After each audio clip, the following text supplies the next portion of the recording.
आफाकुल्ला। पाकिस्तान की ईरान की पॉलिसी के बारे में जरा बताइएगा कि पाकिस्तान की असल पॉलिसी है क्या, होनी क्या चाहिए और किस तरह चल रही है। क्या पाकिस्तान ये चाहता है कि ईरान एटम बम बना ले ताकि जितने भी नॉन इस्लामिक वर्ड है या इस्लामिक बम का कंसेप्ट है वो ईरान की तरफ चला जाए, या पाकिस्तान ये चाहता है कि ईरान एटम बम ना बनाए ताकि चीन की तरह ये ना हो हमारे भी 3 पड़ोसी एटम बम रखते हो और ये जो एटम बम का कॉन्फ्लिक्ट है ज्यादा पाकिस्तान के लिए खतरे का बायस बने। या पाकिस्तान ये चाहता है कि ईरान एटम बम बनाने की कोशिश करता रहे लेकिन बना ना पाए, उधर की ओर से कौन सी गवर्नमेंट सूट करती है और कौन सी नहीं, जरा इसके बारे में बताइएगा। इनका सवाल ये है कि क्या पाकिस्तान चाहता है कि ईरान के पास बम हो या ना हो, यही सवाल जी है ना। यही सवाल अच्छा, है। बात ये है जी, पाकिस्तान नहीं चाहता कि किसी और मुल्क के पास भी एटम बम आ जाए। ईरान की कोशिश थी 90 की दिहाई में कि वो पाकिस्तान से कुछ टेक्नोलॉजी ले ले, और मैं आपको बता रहा हूँ कि उस वक़्त यहाँ भी एक ऐसी सोच थी फ़ौज के कुछ सर्कल्स के अंदर कि, और हमारी एटॉमिक एनर्जी जो इस्टेब्लिशमेंट है उसके अंदर, कि हमें 4 पैसे अच्छे मिल जाएंगे, हम तो ईरान की मदद कर देते। और उसके पीछे पैसा भी था, पैसे मिल जाएंगे ठीक ठाक। दूसरा ये था कि एक फ़लसफ़ा भी था कि अगर जितने ज़्यादा लोगों के पास एटम बम होगा उतना ज़्यादा पाकिस्तान का बम जो है वो प्रोटेक्टेड रहेगा, हिफाजत होगी उसकी, हमें सिंगल आउट नहीं किया जाएगा। अभी तो आपका ये एक ही बम है ना जो आउटसाइड दी इस्टेब्लिशमेंट है, न्यूक्लियर इस्टेब्लिशमेंट, तो वो इसीलिए फोकस किया जाता। और 90 की दिहाई में ये मसला था, अमेरिका बहुत प्रेशर डाल रहा था पाकिस्तान के ऊपर। यहाँ उन्होंने अपने एनवॉयस भेजे कि जी आप अपना प्रोग्राम को कैप, फ्रीज़, रोल बैक, 3 लफ्ज़ इस्तेमाल करते थे।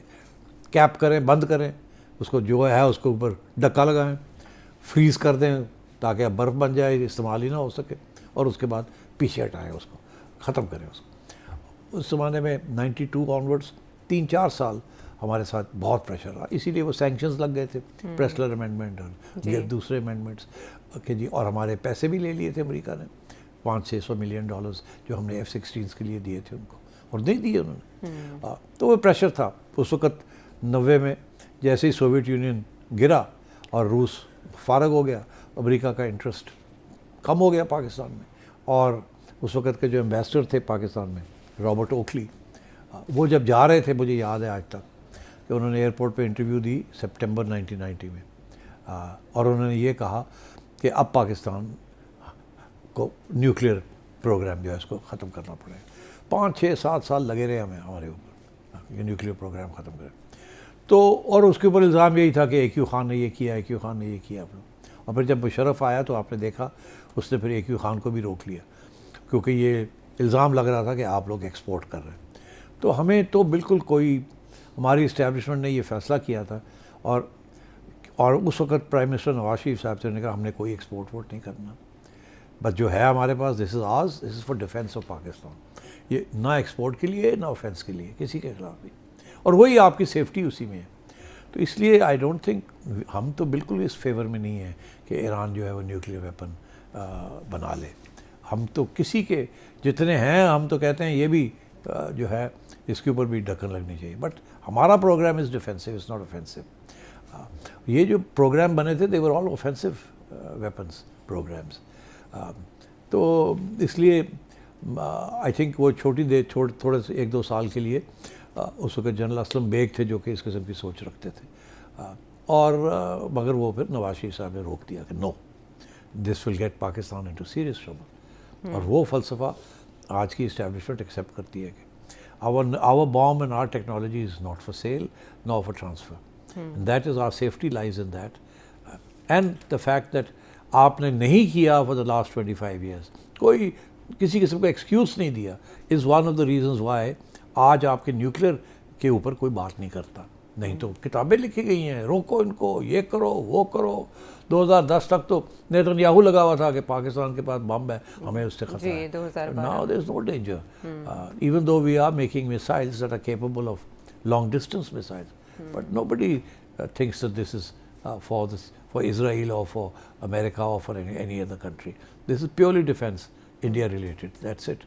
और इसीलिए हम इंडिया के साथ हमारी जो अग्रीमेंट है उसके 2 मेजर पॉइंट्स हैं। एक ये कि इंडिया पाकिस्तान अपने सारे बता दें कहाँ कहाँ आपके पास लॉन्चर्स हैं, क्या है क्या नहीं है, साइट्स बता दें, उनको प्रोटेक्ट करना है। You are not to attack each others, वो वेपन्स को बताते रहते हैं एक दूसरे को, वो एक एग्रीमेंट है। दूसरी ये कि इंडिया कहता है आप साइन करें नो फर्स्ट स्ट्राइक, कि आप किसी सूरत में भी पहले इस्तेमाल नहीं करेंगे। तो हम कहते हैं हम नहीं कर सकते क्योंकि हमारा तो डिफेंसिव वेपन है। कल को हमें पता लगा कि आप तोड़ने लगे पाकिस्तान को, तो फिर हम तो इस्तेमाल करेंगे।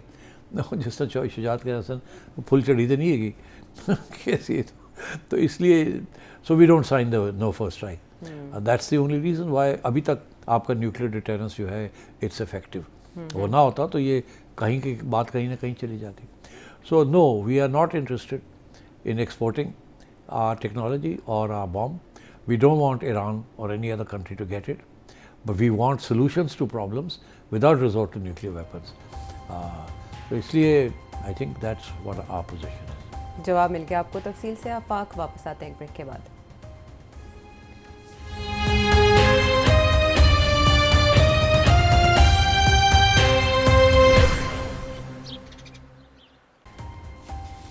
शो में साथ देने का शुक्रिया। क्रिकेट की थोड़ी बहुत बात हुई तो एक और एंगल, एक व्यूवर है ऑस्ट्रेलिया से, अयाज अमजद, ये क्या एंगल जानना चाह रहे हैं?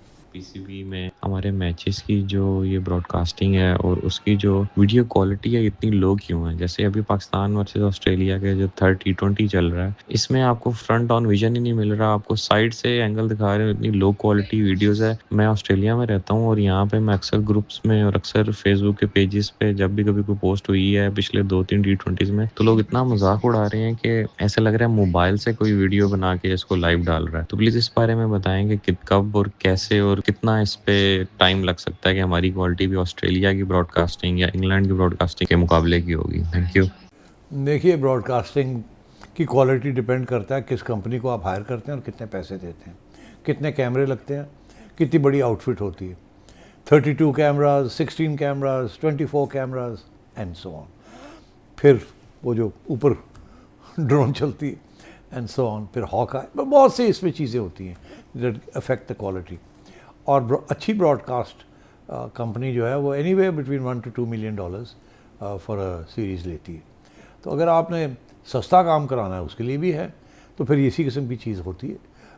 सो आई थिंक ये जो बात आपने की है, पीसीबी को कंसिडर करना चाहिए that quality of broadcasting must be high, must be very very high, must be international standard, और जो भी पैसे देने पड़ते हैं वो देने चाहिए उसके लिए।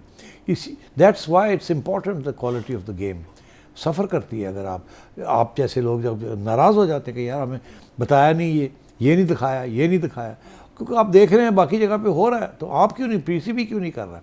करना चाहिए।